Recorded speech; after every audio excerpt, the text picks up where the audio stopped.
আমার পাশে, ঘরের পাশে যে মসজিদ রয়েছে সেখানে শরীফ ওসমান হাদির জন্য দোয়া হচ্ছে।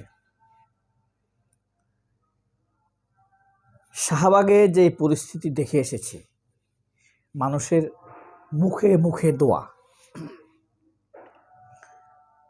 আপনি আপনার অবস্থান থেকে দোয়া করুন, যেখানে আছেন তার জন্য একটু কয়েক সেকেন্ড আল্লাহর কাছে দোয়া করুন। বিএনপি এবং আসিফ নজরুল, উপদেষ্টা আসিফ নজরুল মুখোমুখি। দায় দরদ ছেড়ে তারা এখন দায় দেনাতে চলে গিয়েছে।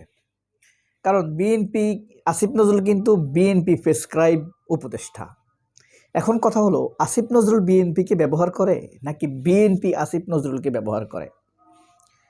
বিএনপির কি সেই ক্যাপাসিটি আছে যে আসিফ নজরুলকে ব্যবহার করবে, নাকি আসিফ নজরুলই বিএনপিকে ব্যবহার করছে?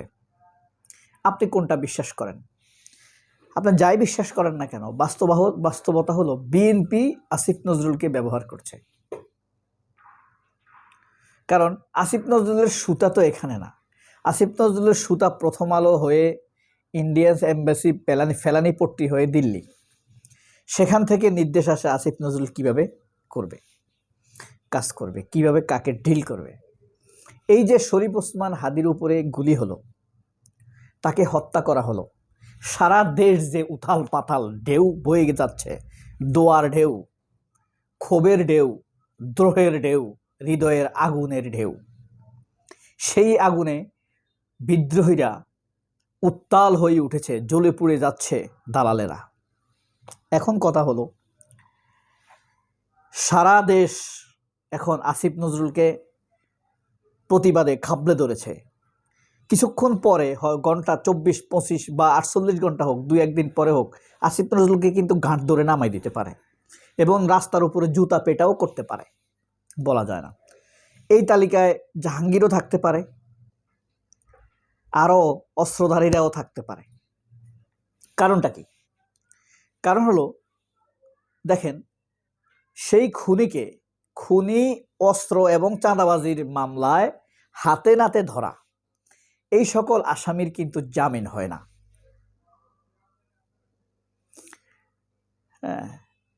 কারণ এটা আমি জানি, প্রত্যক্ষদর্শী, আমি নিজেই কিন্তু জেলে গেছি।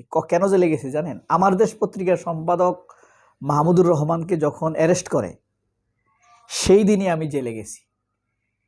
সেই দিন এমন ছিল, মাহমুদুর রহমানের জন্য যারা চ্যালেঞ্জ করেছে তাদেরকে যখন অ্যারেস্ট করেছে, তাদেরকে কেউ সুপারিশ করতে পারবে না। কারণ ইস্যুটি প্রধানমন্ত্রী শেখ হাসিনার, খুনি প্রধানমন্ত্রী শেখ হাসিনা নিজে ডিল করেছেন। ঠিক আছে?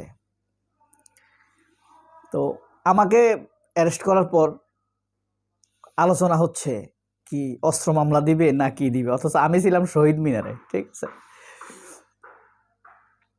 মিথ্যা অস্ত্র মামলা, বুঝেন, তাও কঠিন ছিল জামিন পাওয়া। কিন্তু ওকে হাতে নাতে ধরছে, সিসি ক্যামেরা, টিভি, ভিডিও সহ। এখন অ্যারেস্ট করার পর সে জামিন পেল মাত্র 3 মাসের মাথায়। আবার এই জামিন করাইছে কে? বিএনপির আইন বিষয়ক সম্পাদক কায়সার কামাল। এই আইনের এটা সুপারিশ করছে কে? আসিফ নজরুল। সুপারিশ ছাড়া এই মামলাতে জামিন হয় না, না, না, না, প্রশ্নই আসে না। তারপর এটার সাথে যুক্ত যে ম্যাজিস্ট্রেট হিন্দু, সব একে চালে আটকা। ওয়াকার কিন্তু চুপ, খেলা লাগাই দিয়া ছাইরে আছে। আর ইন্ডিয়ান এম্বাসি দুরু দুরু বুকে দেখতেছে কখন সফল হয়। কারণ বাংলাদেশে তাদের 1 নম্বর শত্রু ছিল হাদি। ওয়াকারের 1 নম্বর অপছন্দের লোক ছিল হাদি। হাদিকে বাগে আনতে পারে নাই, হাসনাত আবদুল্লাদেরকে বাগে আনতে পারে নাই। এখন আসিফ নজরুলের দিকে যখন পুরো তীর গেছে, কায়সার কামাল, আসিফ নজরুল, ভারত, শুক্রি, তো এই যে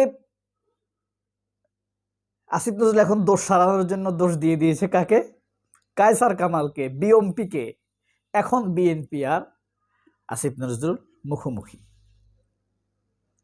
কিন্তু অস্ত্রধারীর কথা সবাই বলে, কায়সার কামালের কথা কিছু কিছু লোক বলে, আসিফ নজরুলের কথা অনেকেই বলে, কিন্তু কচু ক্ষেতের কথা কেউ বলে না। এদিকে জুলকারনাইন সায়ের, আচ্ছা একটা কথা এখানে আপনাদেরকে শেয়ার করি। জুলকারনাইন সায়ের স্বামী জুসা খাসা, জুসা খাসা, বুঝতে পারছেন? বুঝেন নাই? এই জুসা খাসা, জুলকারনাইন, জুতে জুলকারনাইন, সাথে সায়ের, খাতে খান, সাথে স্বামী, জুলকারনাইন সায়ের খান স্বামী, জুসা খাসা। সংক্ষেপে বিকৃত করার জন্য বলি নাই, কিন্তু মানে সংক্ষিপ্ত করার জন্য বলছি। এদিকে জুসা খাসা তথ্য দেয়, আমাদেরকে তথ্য দিতেছে, জনগণকে তথ্য দিতেছে, বিভ্রান্ত করতেছে। ওইদিকে প্রথম আলো লিখতেছে ইনকিলাব মঞ্চের মুখপাত্র লেখে না, লেখে হাদির পরিচয়, সে মাদ্রাসায় পড়তো, সে উগ্র আক্রমণাত্মক কথা বলতো, 32 নম্বরে হামলা সমর্থন দিয়েছে, এই হলো হাদির পরিচয়, প্রথম আলো। এদিকে জুসা খাসা বলতেছে হাদির খুনি পালাই গেছে ভারতে, পথ তৈরি করতেছে, পুলিশ যেন আর ওইদিকে হাত না বাড়ায়। আবার বলতেছে 4টা গুলি করার কথা ছিল। সব জানে, সে কোন দিক দিয়ে গেছে সব জানে, কিন্তু ধরতে পারে না। তার মানে এটার পেছনে আব্বাস প্রতিদ্বন্দ্বী না প্রতিযোগী, কায়সার কামাল, জুসা খাসা,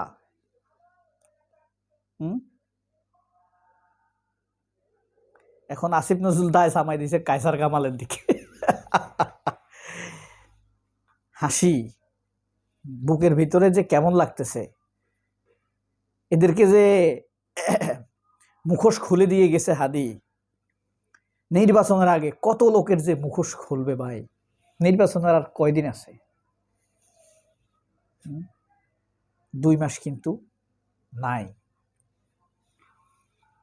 এর মধ্যে ধরেন 50 দিন আছে, এর মধ্যে বহু মানুষ ল্যাংটা হয়ে যাবে। এই 50 দিনে 50 বছরের পট পরিবর্তন হয়ে যেতে পারে এই বাংলাদেশে, যেদিকে আগাচ্ছে।